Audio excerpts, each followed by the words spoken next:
Hey, I'll Scott Horton here for The Future of Freedom, the monthly journal of the Future of Freedom Foundation. Edited by libertarian purist Sheldon Richman, The Future of Freedom brings you the best of our movement, featuring articles by Richman, Jacob Hornberger, James Bovard, and many more. The Future of Freedom stands for peace and liberty, and against our criminal world empire and Leviathan state. Subscribe today. It's just $25 per year for the back pocket-sized print edition, $15 per year to read it online. That's The Future of Freedom at fff.org/subscribe. Peace and freedom. Thank you. All right, now to, I can't even say one of the most important stories going on right now, of course, is the chaos, really, the madness that has gripped Israel and their collective punishment of the Palestinians for the kidnapping and murder of 3 Israeli teens a few weeks back.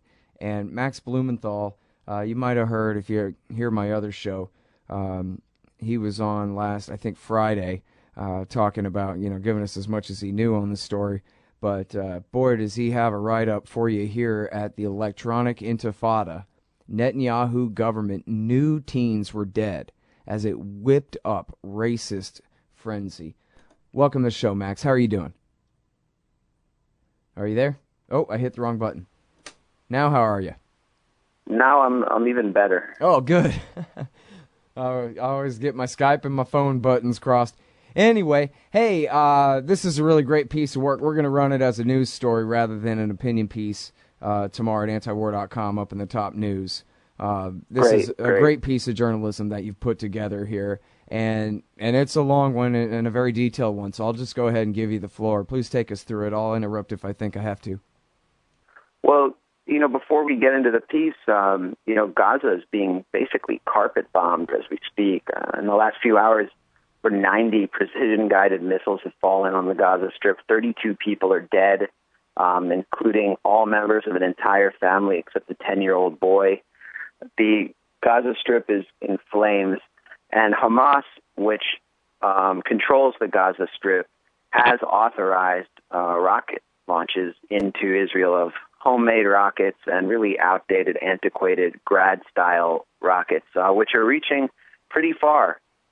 Just one recently hit just south of Tel Aviv, causing 0 casualties. These rockets rarely cause any casualties that are not psychological.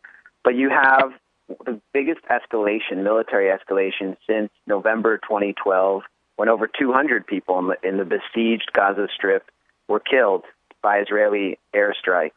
This is a direct result of Netanyahu and his inner circle and the military intelligence apparatus in Israel milking an extremely dangerous but very contained situation of 3 missing Israeli teens for all the political propaganda they could get out of it. And it's led directly to racist revenge killings, near pogroms across Israel against Palestinian communities, rioting in Palestinian neighborhoods, the brutal beating of a 15-year-old American boy who was on vacation in East Jerusalem, a Palestinian American who was beaten nearly to death by Israeli police, who is still being held by Israeli police without charges, who the U.S. has not pressured Israel to release. And just to make a long story short, 2 weeks ago, 3 Israeli teenagers went missing while they were hitchhiking. They were kidnapped, apparently by a rogue Hamas cell. There's no indication there were any orders from Hamas to do this. No one's taken responsibility. And the accused kidnapper, one of them, is from a family with a long history of acting in contravention of Hamas orders. So you have a rogue cell that takes these kids. There was a phone call by one of the kidnapped teens to Israeli police. He called for help. He said, "We've been kidnapped." Gunshots were heard on the phone call. Then the kidnappers can be heard declaring, "We got 3 of them. We got 3," then singing celebratory songs. The 3 kidnapped teens were dead. The parents of the teens were called in by the Shin Bet, Israel's General Security Service. They were played the phone call, and they said, "What are those gunshot sounds?" The Shin Bet and the Israeli police told them those are blanks, lying to the parents that their teens were dead so that they could use the parents for propaganda value. One of the mothers was even sent to the UN Human Rights Council in Switzerland to plead for international help. A gag order was placed on the Israeli media forbidding them under punishment, and anyone who reported on it, they could go to jail. So forbidding them from reporting on the investigation, the details, even the gunshots and the phone call. In other words, to trick the Israeli public into believing that the teens were still alive. Within 24 hours, the Israeli police, Shin Bet, and army knew who the two suspected kidnappers were, where they lived, and were combing their homes. That, too, was kept from the Israeli public. Israeli forces rampaged throughout the West Bank, raiding over 15,000 Palestinian homes, arresting over 560 Palestinians, most of whom were remotely affiliated with Hamas. 200 are being held without charges. 6 people were killed, and the entire region, or Israel-Palestine, was plunged into political chaos. So about a week and a half go by, and the bodies are found. The bodies of the 3 Israeli teens lay in a shallow grave on the property of one of the suspected kidnappers, who is the Israeli military intelligence apparatus and Netanyahu had known all along were the suspected kidnappers, were being investigated. They were not even found by Israeli police. They were found by a volunteer team, to show you that just how incredibly botched this investigation was and how the manipulation fed into the bungling practices of the police. So the bodies were found. Netanyahu releases an insane statement, completely inflammatory, calling for blood vengeance and invoking pogroms against Jews in turn-of-the-century Europe. Israeli society goes mad. Mobs march into the streets chanting death to Arabs. And a group of young men who met at one of these marches, which were staged all over the country, as thousands upon thousands of young Jewish Israelis took to Facebook to call for revenge, to post pictures of themselves with their weapons and their military gear calling for revenge. A group of young men met at one of these marches and decided to look for Palestinian boys to kidnap and kill. They found one in the occupied neighborhood of Shufat in East Jerusalem, forced him to drink gasoline, burned him alive, dumped his body in the woods. Rioting broke out as the Israeli police put a gag order on that investigation and held that boy's body while attempting to implicate his own family in the crime. 6 young Jewish nationalist men have been arrested, and they are the killers. But by now, that's all forgotten. Israel has started bombing the Gaza Strip, claiming that Hamas was responsible. Hamas was responsible for the kidnapped teens. Therefore, all of Hamas will pay, in the words of Netanyahu, who called them, in his official statement, human animals, leading to this spree of bloodshed. Now, because the Gaza Strip is governed by Hamas, the Israeli Air Force has started bombarding it. Hamas fired rockets, and the bombing of Gaza has intensified. And here we are in a situation of chaos that shows no sign of ebbing. All the result of political manipulation and incitement from the highest levels of the Israeli government. Unreal, except for how common it all seems. And these are established facts on the record, Scott. None of this. Well, we're going back over the more controversial ones here in just a second. Let me remind everybody, I'm talking with Max Blumenthal. Here he is at electronicintifada.net. And the article is Netanyahu government knew teens were dead as it whipped up racist frenzy. And again, I'm urging you guys to read this thing. It's, 3,000 or 4,000 or 5,000 words or something. Very well reported piece of work here by Max Blumenthal. I do hope that you guys will find it, read it, pass it around on your social media and all of that kind of thing if you could. You'll want to once you're done reading it, I promise, before you're done. But now, so let me go back over a few of these facts just to make sure you have a chance to actually establish them here. When it comes to, and this is just in the order of my notes, not importance or anything here. When it comes to the known, your certainty that they knew the boys were dead. It wasn't just that you can prove that they had heard the 911 call or its equivalent, right? The call to the police recording with the gunshots in it. But it's the fact that they lied to the parents and said that somehow they knew that those were blanks, and then, of course, denied any evidence of actual bullets or bullet wounds, say, for example, like blood in the car, that kind of thing. The fact that they lied, is there any other thing that's leading you to your certainty that that's pretty strong evidence, don't get me wrong, but do you have anything else on they had to have known the boys were dead by that point?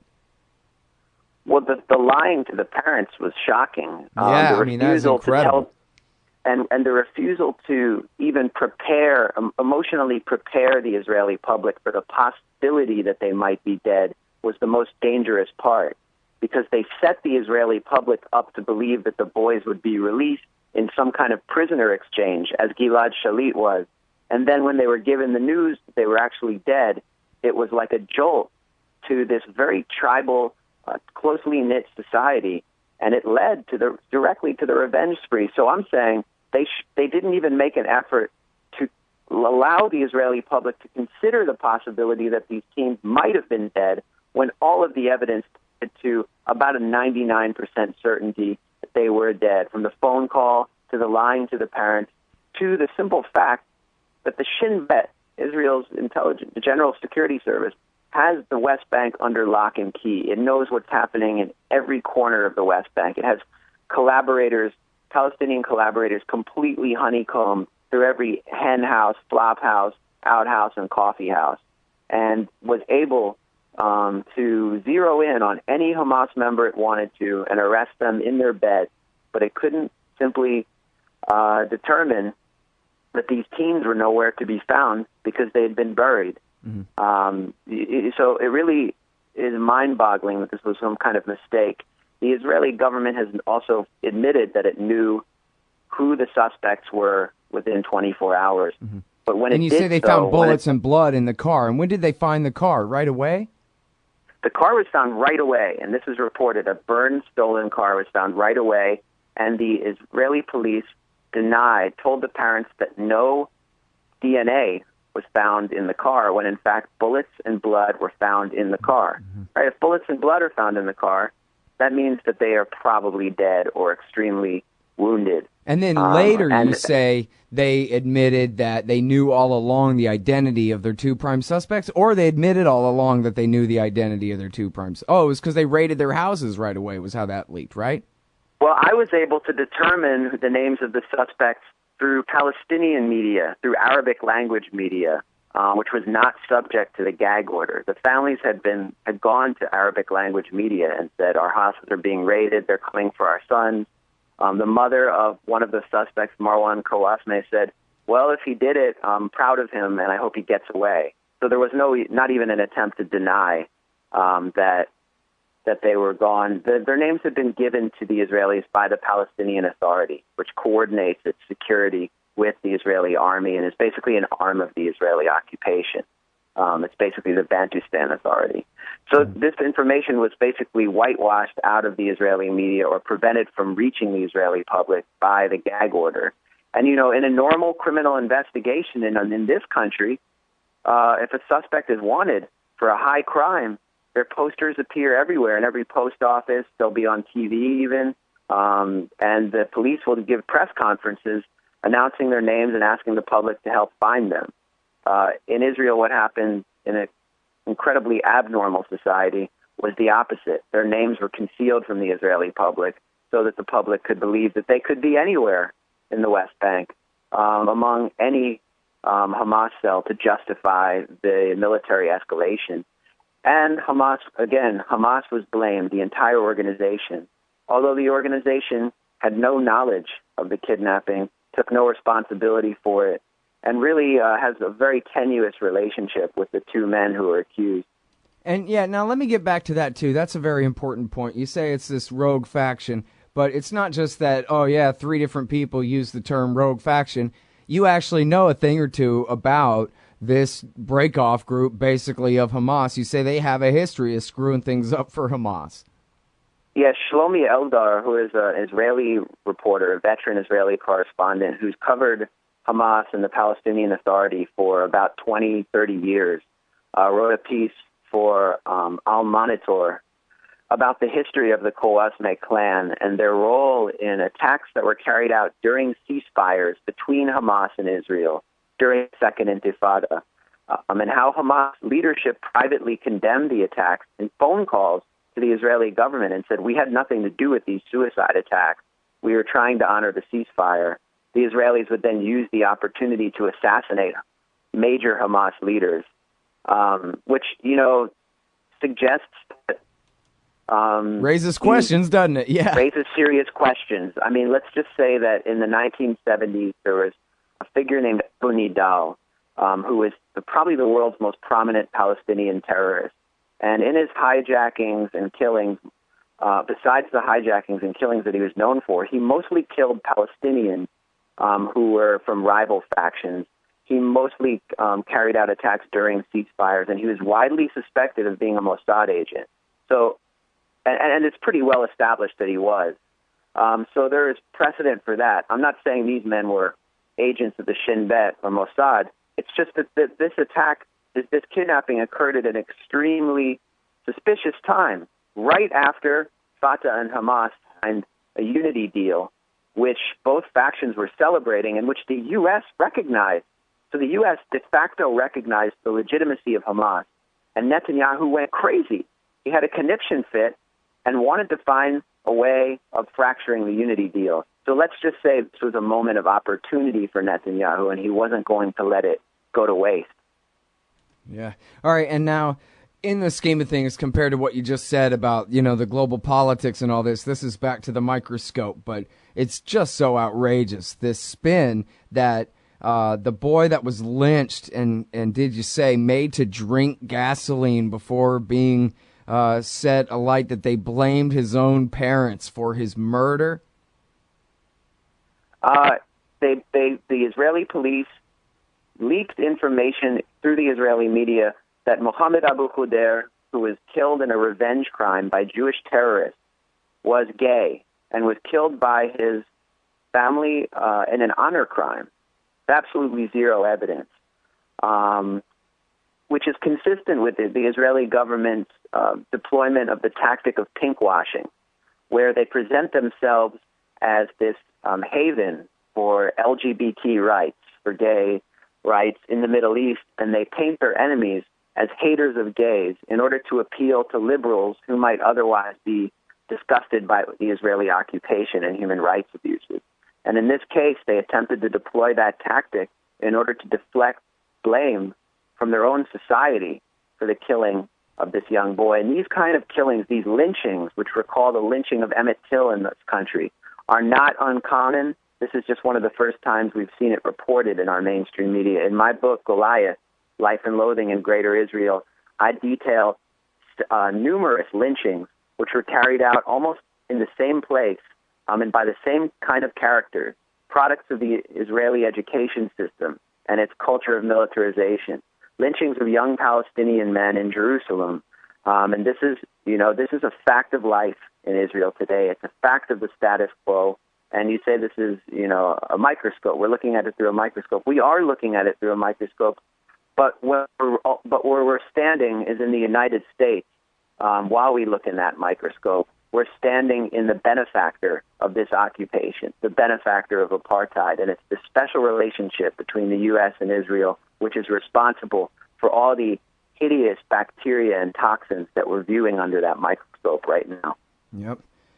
Well, and see, that's the thing, man, is, I'm not one for negotiating with terrorists. And so the fact that Osama bin Laden and his hijacker pilots constantly cited Israel as part of their motivation for attacking the United States and just getting, round two of the terror war started back 13 years ago now. Yep. It would just be an interesting piece of trivia if what they hated about Israel was nice little Israel minding its own business, and these guys are just basically a bunch of Arab Nazis who can't leave Israel alone because of just how much they hate Jews for no reason or some kind of thing, well, then screw them. I guess we have to fight them. Except that's not what's going on here. They've cited the crimes of Israel, what any honest, decent, objective person can describe as the immoral behavior of the Israeli government and what it does to the people in the occupation. At the time of 9/11, they included the occupation of Lebanon, of course, but same difference, too. And so it's what Israel is doing wrong that America is backing that got us attacked on September 11th. So, sorry if that's just a utilitarian argument for you or something, but that was a pretty damn big deal when it happened. And I bet most Americans wouldn't think it was worth it if they had anything like the facts to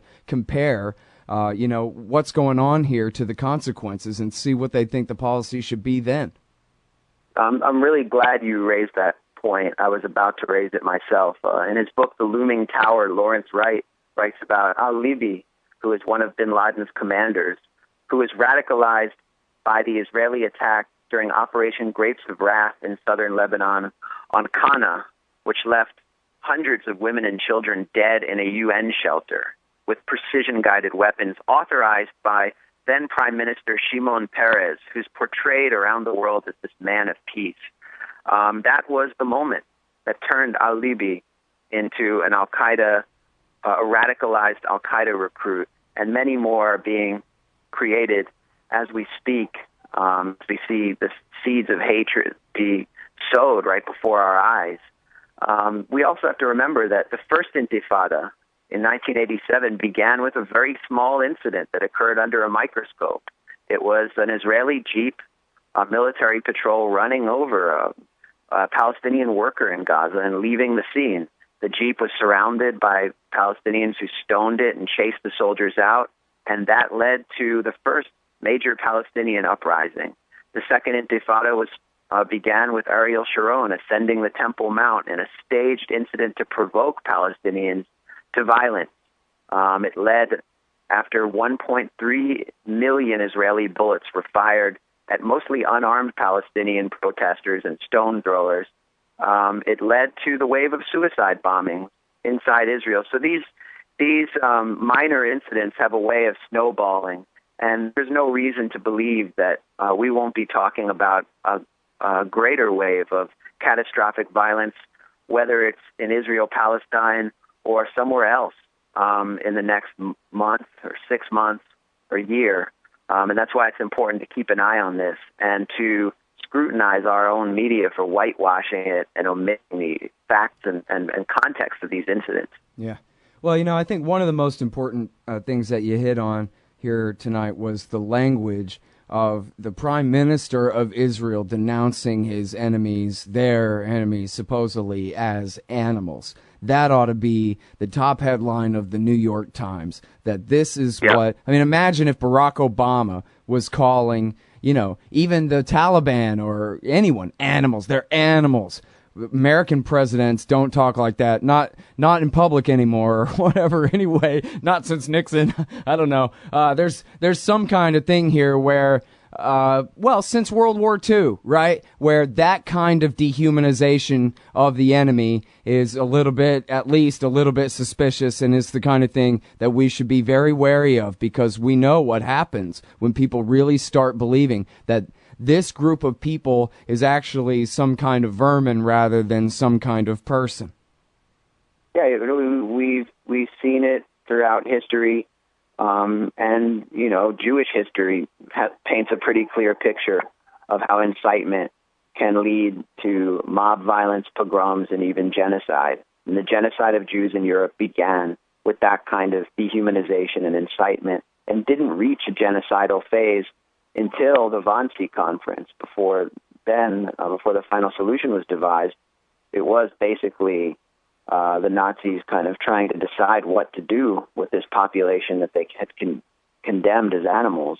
We're not in a genocidal phase in Israel-Palestine, but we're witnessing troubling incitement that's causing a lot of even liberal Zionists who, people who had ignored or criticized my book on the fascist trends in Israel to draw these comparisons between Israeli society today and German society in the 1930s. These kind of comparisons are becoming increasingly common. By the way, you mentioned that last week on the show, and I meant to ask you the follow-up. I'm glad you mentioned it again about, can you recommend some articles to read about that? Who it was that had criticized you, who then now is using that same kind of language? I'm interested in that. Well, I would just point to Hemi Shalev, who is the U.S. correspondent for Haaretz, which is the main newspaper of the liberal enlightened public of Israel, who has drawn a direct line between 1930s Germany and current day Israel